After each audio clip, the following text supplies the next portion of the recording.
Hi everyone, today we're going to be doing a recap of my conversation with Serwaa around the Happiness Riddle. So that was the very first episode I aired, and it was a lovely conversation in my opinion, because we shared up our viewpoints on happiness and the things that influence our happiness. And today I'll do a summary. So before I get into the summary, I'll tell you a very quick story. So a couple of years ago, I asked a 5-year-old what would make him happy. And at the time, he talked about just wanting to play outside in the rain and wanting to own a Superman suit, and talked about things like owning a football and, very simple things in life. So a few years later, young man is now a teenager, and his responses were about wanting to own a big house and the car he wanted to own. And I kind of smiled because, like most of us, homeboy had been caught in the life trap. Often we find happiness in things, the acquisition of things. Have no doubt, I think that that's important, and I'm by no means saying that material things are not important, because I think that they are definitely essential for us to live and to thrive. We all need a roof over our heads. We need a car to get from point 1 to 2. We need to educate our children. We need money and material things to get there. But as I did my course in the signs of happiness and well-being, there were a few things I learned.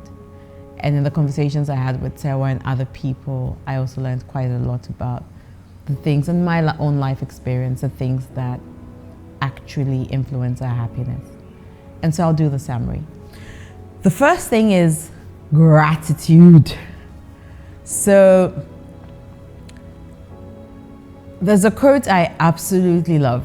It says that it's not the man who has too little, but it's the man that craves more that is poor. Seneca. So for me, it's that active and intentional thing of counting your blessings, where you are thinking, I have people who love me. I can afford to. I sleep at night. When I wake up in the morning, I don't have a leaking roof. Or even if my roof is leaking, I have a container to collect the water. Whatever it is, right? But just being able to count your blessings and the things that you have, and the people in your life and the relationships that matter. It changes your perspective completely on life. The second big thing is forgiveness. I have personally learned in life that forgiveness is incredibly important. There's a quote that says that when a deep injury is done to us, we never recover until we forgive. Alan Payton. And we do need to let go. Letting go means that we purge ourselves of the hurt. We purge ourselves of the thing that holds us back. We purge ourselves of the thing that anchors us to the past. Because when we hold on to things in the past, the people that hurt us, the people that take from us, the people that slander us, the people that accuse us of things, the people that do, whether it's justified or unjustified, whatever it is, they're an anchor and they're a dead weight. And a lot of the time, those people are not going to come back and ask you for forgiveness. So why do you want someone to live rent-free in your head?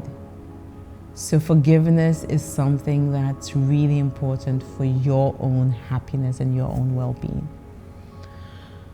The next thing is just savoring experiences and just living in the moment and that whole mindfulness thing. And just being positive. It's not easy. I mean, for a lot of us, sometimes we can be, pessimistic. But just being able to look back on your childhood and remember positive things. Like, I think back on my childhood and I remember climbing mango trees, and I remember, sneaking out and going to my neighbor's house. And a couple of weeks ago, I was talking to a neighbor whose house I spent copious amounts of time in, and just going there to watch Pink Panther, because his father had, would allow us to watch Pink Panther, and my father wouldn't. But just those moments, and just moments of joy and moments of happiness, and realizing that it wasn't always doom and gloom. And living in the present, because the future has a way of, if you live always in the future of what can be and what you want, sometimes it can rob you of enjoying the now. And so being mindful of what you have today, that I have a hot meal, and I could have a conversation with someone, or I could pay attention to something that's important to my child, or I could help someone today. Living in the now definitely can bring us some happiness. Positive affirmations, keeping our hearts pure out of the end. And there's a Bible verse that says, out of the abundance of the heart, the mouth speaks. And what you say is what's in your heart. I, for example, constantly say, oh, I'm tired. And yeah, I'm physically tired. But now that I'm mindful and I try not to say that often, I realize that being more positive and not saying negative things puts me in a better space. Our spirituality and our faith and believing in something bigger than us and a higher purpose, it's a big thing for our happiness. And when it comes to spirituality, I will share my relationship with Jesus. It keeps me grounded. I never lose sight of the fact that my life is a big bundle of grace. And for those who know me, they know what I call God. I call God my big God, because He comes through for me in so many ways. And my life is just a big bundle of grace. Because for people who know what my real story is, it's just like I'm a living, walking, breathing miracle. Because the things I do not look like what I've been through. And I always attribute it to my relationship with Jesus and Him being a constant in my life. And even when I don't live up to His expectations, knowing that I have that connection and He's got my back. Happiness is laughing often.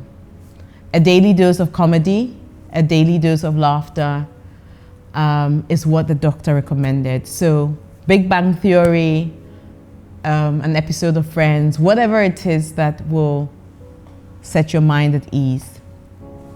And the big thing, which is a revelation in that episode, was you always need to remember that you have more control over your happiness than you can imagine. Yes, 50% of your happiness is based on your genes, and 10% is just what life throws at you and circumstances. But remember that 40% of your happiness is in your power to change. It's around how you respond to things. So make an intentional decision to respond to things in a way that is positive. So in as much as happiness can be elusive and you can be chasing the next big thing in service of being happy, I think it's important for us to be reflective and know that happiness requires effort.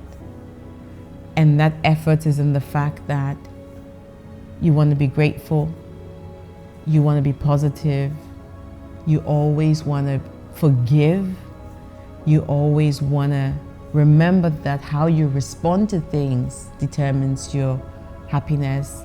You want to connect to a higher power. You want to laugh often. And you would just want to be an all-round good person. So go out there, and no matter what life throws at you, let's try and see the good side of things and be happy. Thank you.